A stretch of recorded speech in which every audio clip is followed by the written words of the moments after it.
பிளவுவாத கட்சிகள், பிளவுவாத சக்திகள் நமது தமிழகத்துக்குள் வரக்கூடாது என்பதை உறுதி செய்வதற்காக. வணக்கம், நான் ரோஹிணி பேசுகிறேன். வருகிற 23ஆம் தேதி சட்டமன்ற தேர்தல் நடக்கவிருக்கிறது. திமுக தலைமையிலான மதச்சார்பற்ற முற்போக்கு கூட்டணி மீண்டும் வெற்றி பெற செய்ய வேண்டும். ஏனென்றால் பிளவுவாத கட்சிகள், பிளவுவாத சக்திகள் நமது தமிழகத்துக்குள் வரக்கூடாது என்பதை உறுதி செய்வதற்காக. முக்கியமாக குமரி மாவட்டத்தில் பத்மநாபபுரத்தில் மார்க்சிஸ்ட் கம்யூனிஸ்ட் கட்சியின் வேட்பாளராக தோழர் செல்லசுவாமி அவர்கள் போட்டியிடுகிறார்கள். செல்லசுவாமி அவர்கள் கடந்த 45 ஆண்டு காலமாக மகளிருடைய முன்னேற்றத்திற்காக, இளைஞர்களுடைய வேலை வாய்ப்புக்காக, வீடு பட்டா மனைக்கள் எல்லாமே அங்கிருக்கும் குடியிருப்பு வாசிகளுக்கு பெற்று தருவதற்காக எத்தனையோ போராட்டங்களில் கலந்துக்கிட்டாரு. இப்போ என்ன தேவை இருக்குது அந்த மாவட்டத்திற்கு, அந்த பகுதிக்கு என்பதை நன்கு அறிந்தவர்.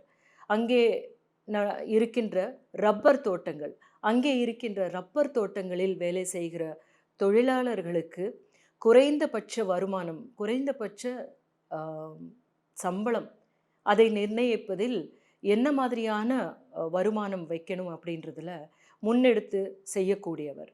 அதே நேரத்தில் நிறைய முந்திரி ஆலைகளும் மூடப்பட்டு இருக்கிற இந்த காலத்தில் அந்த ஆலைகளை மீண்டும் திறக்க வேண்டும் என்பதற்காகவும் அவர் பாடுபடுவார். இதற்காக போராட்டங்களும் நடத்தி இருக்கிறார். இப்படிப்பட்ட எத்தனையோ அந்த மாவட்டத்திற்கு பயன் தரக்கூடிய, முன்னேற்றத்திற்கான வழிவகுக்கக்கூடிய, அந்த பகுதிகளினுடைய தேவைகள் என்ன என்று அறிந்திருக்கிற நமது கம்யூனிஸ்ட் கட்சி தோழர்கள் உங்களுக்காக இதுவரை எந்த அதிகாரமும் இல்லாமல் இருந்தாலும் கூட பணி செய்து கொண்டே தான் இருக்கிறார்கள்.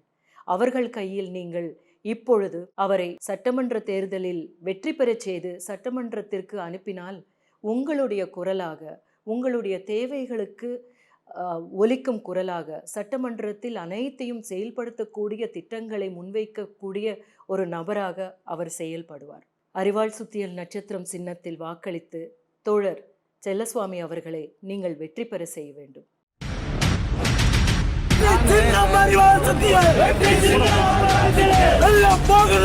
சுத்தியல்